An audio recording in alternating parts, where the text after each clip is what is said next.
रामदास आठवलेंनी महायुतीला इशारा दिलाय। पालिका निवडणुकीत महायुतीत जागा मिळाल्या नाही तर स्वबळावर निवडणूक लढवण्याचा इशारा त्यांनी दिलाय।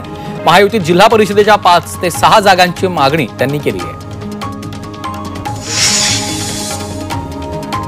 साताऱ्याचे पालकमंत्री शंभूराज देसाई यांनी नगरपालिका आणि नगरपंचायतींना शहर स्वच्छ आणि सुंदर बनवण्याचे निर्देश दिले। घनकचरा व्यवस्थापन, नाले गटार स्वच्छता, पथदिवे आणि शहराच्या सौंदर्यीकरणावर लक्ष देण्याचं महत्त्व सांगितलंय। संभाजीनगरमध्ये भाजपनं उद्धव ठाकरेंना धक्का दिलाय। सुरेश बनकर यांनी भाजपत प्रवेश केला। चंद्रशेखर बावनकुळेंच्या उपस्थितीमध्ये हा पक्ष प्रवेश पार पडलाय। विधानसभा निवडणुकीपूर्वी सुरेश बनकर शिवसेना ठाकरे पक्षामध्ये गेले होते। त्यांनी सिल्लोडमध्ये अब्दुल सत्तारांच्या विरोधात निवडणूक लढवली होती।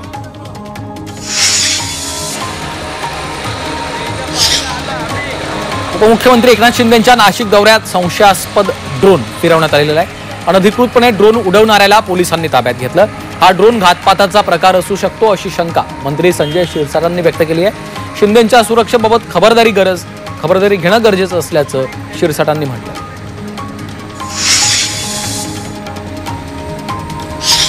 जळगावात केंद्रीय मंत्री रक्षा खडसे आणि मंत्री संजय सावकारे यांनी विकास कामांबाबत बैठक घेतली आहे। घरकुल योजनांच्या कामांना गती द्यावी असे निर्देश यावेळी रक्षा खडसेंनी दिलेत।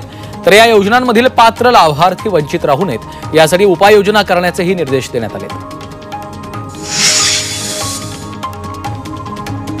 केंद्र शासनाच्या पीएम ई बस योजनेद्वारे देशातील विविध शहरांना विद्युत बसेस उपलब्ध करून देणार आहेत। तर या ई बस योजनेचा पहिला मान नागपूर महानगरपालिकेला मिळणार आहे। मे महिन्यात मनपाला 40 ई बसेस प्राप्त होणार आहेत।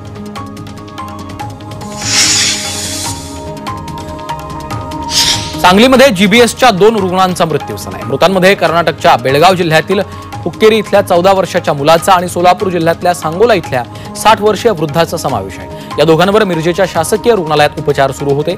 गेल्या 15 दिवसात या मृत्यूच्या घटना घडल्या।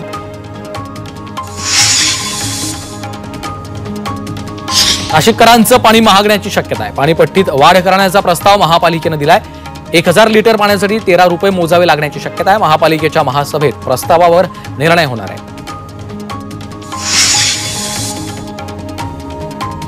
नंदुरबारच्या सातपुडा डोंगर रांगात पाणी टंचाईच्या झळा जाणवू लागल्यात। ऐन फेब्रुवारीमध्ये परिसरात तीव्र पाणी टंचाई निर्माण झाली आहे। हंड्याभर पाण्यासाठी महिलांना पायपीट करावी लागते। 200 फूट खोल दरीत उतरून पाणी आणावं लागतंय। त्यामुळे नागरिकांना प्रचंड त्रास सहन करावा लागतोय। तुळजापूरमधील तामलवाडीत 2.5 लाख रुपये किमतीचे एमडी ड्रग्ज पकडले। तर आरोपींकडनं 10,75,000चा मुद्देमाल जप्त केलाय। या प्रकरणी पोलिसांनी 3 आरोपींना अटक करत गुन्हा दाखल केलाय।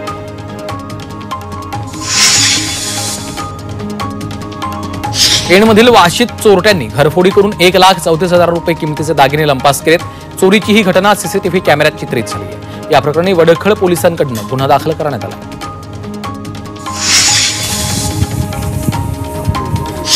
धाराशिवच्या खामसवाडी गावात उसाच्या शेतात अफूची लागवड करण्यात आली। या प्रकरणी पोलिसांनी कारवाई करत 30 पोती अफूची झाडं जप्त केली आहेत। तर याचबरोबर पोलिसांनी शेतकऱ्याला अटकही केली आहे।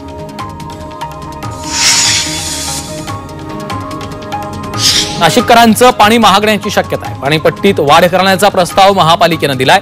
1000 लिटर पाण्यासाठी 13 रुपये मोजावे लागण्याची शक्यता आहे। महापालिकेच्या महासभेत प्रस्तावावर निर्णय होणार आहे।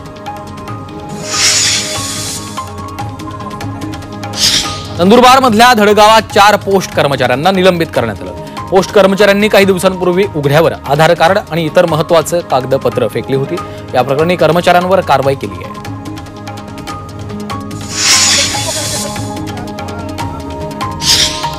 कोल्हापुरात कचरा उठावातल्या हलगर्जीपणाबद्दल कडक कारवाई करण्यात आली आहे। मुख्य आरोग्य निरीक्षकासह 3 जणांना निलंबित केलं तर 7 जणांकडून दंड आकारलाय।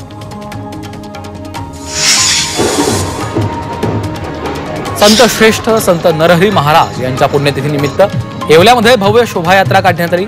यावेळी घोडे आणि उंटावर छत्रपती शिवाजी महाराजांचा सजीव देखावा साकारण्यात आलेला आहे। तसंच सोनार समाजातल्या महिलांकडून नृत्यकला देखील सादर करण्यात आली। दरम्यान इतरही समाज बांधव मोठ्या संख्येने उपस्थित होते। पंढरपुरात माघी यात्रेच्या कालावधीमध्ये भाविकांनी विठुरायाच्या चरणी कोट्यवधींचं दान अर्पण केलंय। यात सोन्या चांदीच्या दागिन्यांचा देखील समावेश आहे। माघी यात्रेत लाखो भाविकांनी विठुरायाचं दर्शन घेतलं। यावेळी मंदिर समितीला लाडू, प्रसाद, देणगी, भक्तनिवास, पूजा, फोटो विक्री अशा विविध माध्यमातून 3 कोटी 3 लाखांचं उत्पन्न मिळाल्याची माहिती मंदिर व्यवस्थापन समितीनं दिली आहे.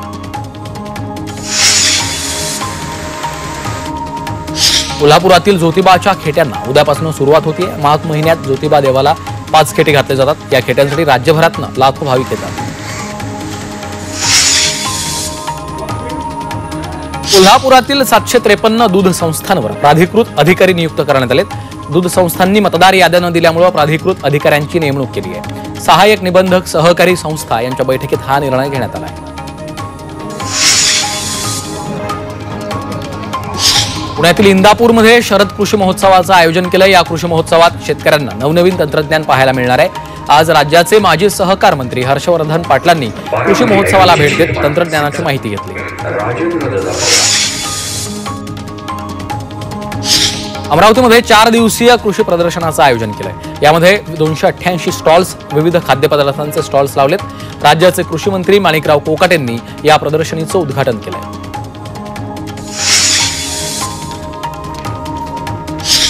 यंदाच्या हंगामात कापूस उत्पादनामध्ये घट होण्याची शक्यता आहे.